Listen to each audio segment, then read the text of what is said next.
bersama-sama. Berdoa dimulai.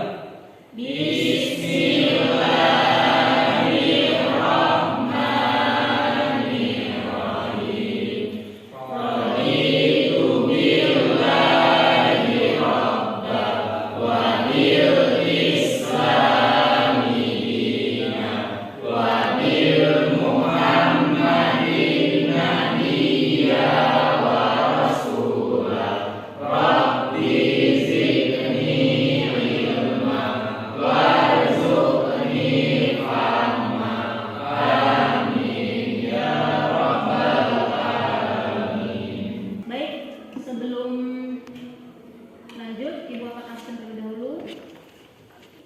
Novendra, Hadir. Naswa, Iya. Asri, Hadir. baik. Alhamdulillah hari ini hadir semua ya. Mudah-mudahan semua dalam keadaan sehat walafiat selalu, agar kita senantiasa bisa mengikuti pembelajaran setiap harinya dengan keadaan sehat yang walafiat. Amin ya rabbal alamin. Kemudian untuk berikutnya, untuk menambah rasa nasionalisme kita terhadap negara Republik Indonesia kita yang tercinta ini, sebelumnya kita akan menyanyikan salah satu lagu nasional, yaitu Garuda Pancasila. Silakan untuk berdiri.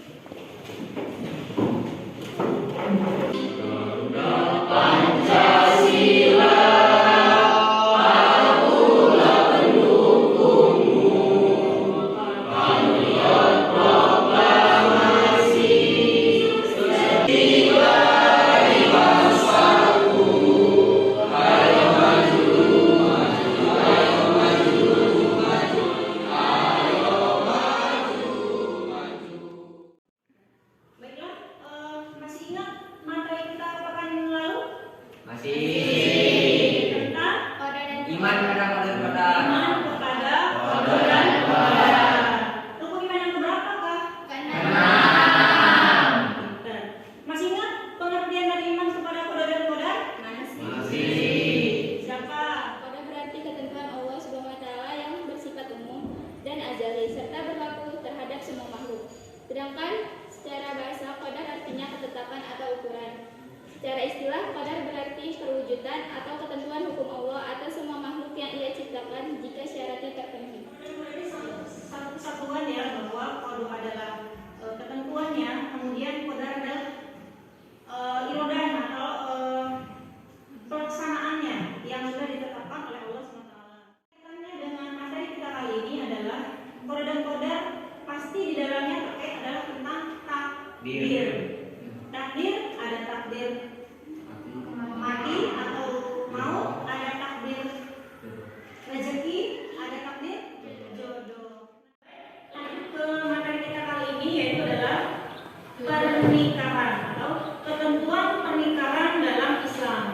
Tujuan pembelajaran kita kali ini adalah kalian diharapkan setelah mempelajari materi kita kali ini akan paham atau memahami dengan adanya pengertian nikah, kemudian rukun nikah, tujuan pernikahan, kemudian syarat dan rukun pernikahan, kemudian yang terakhir adalah hikmah pernikahan.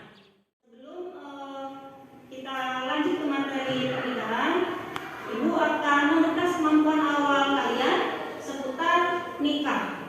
Apa sih yang kalian ketahui tentang nikah? Kemudian apa saja yang nampak oleh kalian ketika kalian melihat prosesi akad nikah yang kalian saksikan seperti itu. Soal Ibu sudah buatkan dalam bentuk Google Form, silakan kalian buka handphonenya. Ibu akan kirim di grup WA kelas kita. Silakan untuk dikerjakan kurang lebih 5-10 menit ke depan dari sekarang. Selesai? Selesai. Siap. Ibu cek ya. Masih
pernikahan dini ya, atau pernikahan yang direncanakan tetapi pengantin pria dan wanitanya belum masuk batas usia minimal untuk menikah gitu, alias menikah di bawah umur. Yang ketiga adalah tentang nikah online. Apa sih nikah online? Betul, nikah yang dilaksanakan secara online, alias calon mempelai wanita dan calon mempelai pria tidak berada dalam satu tempat atau dalam satu majelis. Itu namanya nikah online. Nah, dari ketiga gambar tadi kita akan membahas masalah yang sudah Ibu tampilkan tadi. Ada nikah beda agama, nikah dini atau nikah di bawah umur, dan nikah online. Ibu akan bagi 3 kelompok sesuai dengan gambar yang sudah Ibu tampilkan tadi.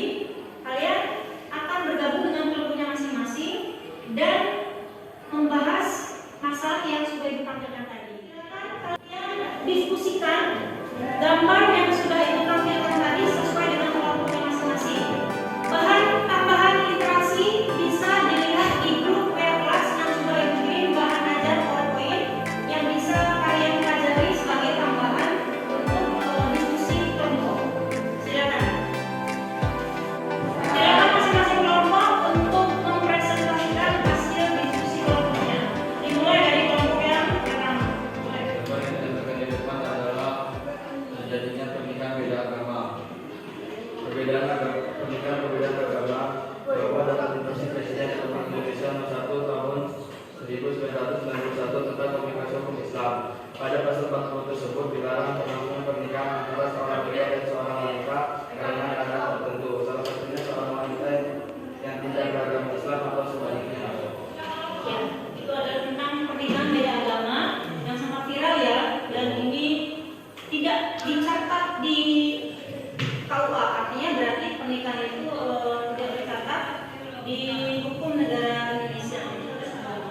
Kelompok 3 tentang nikah online.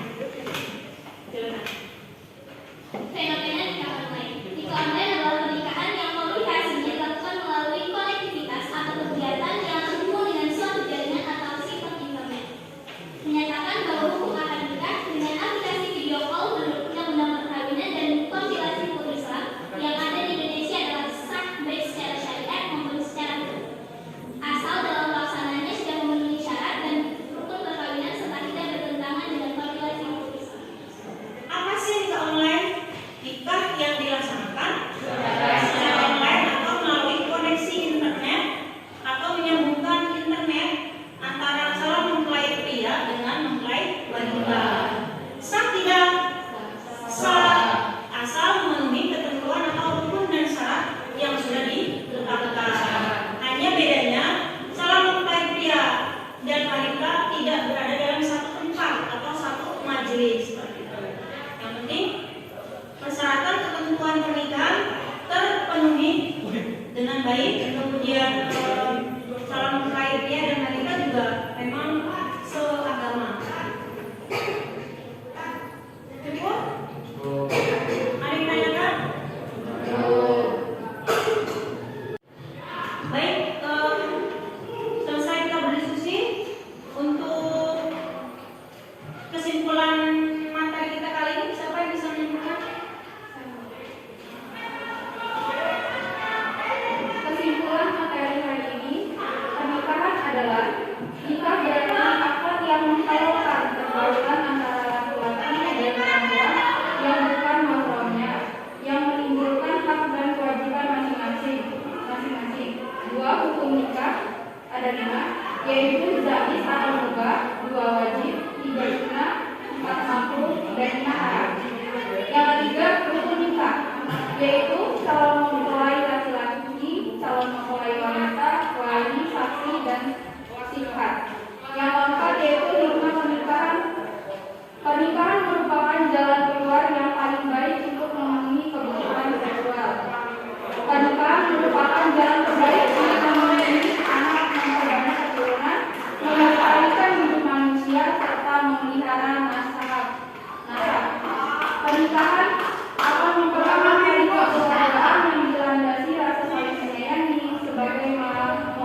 bahasa adalah menggabungkan seperti itu. Kemudian secara istilah adalah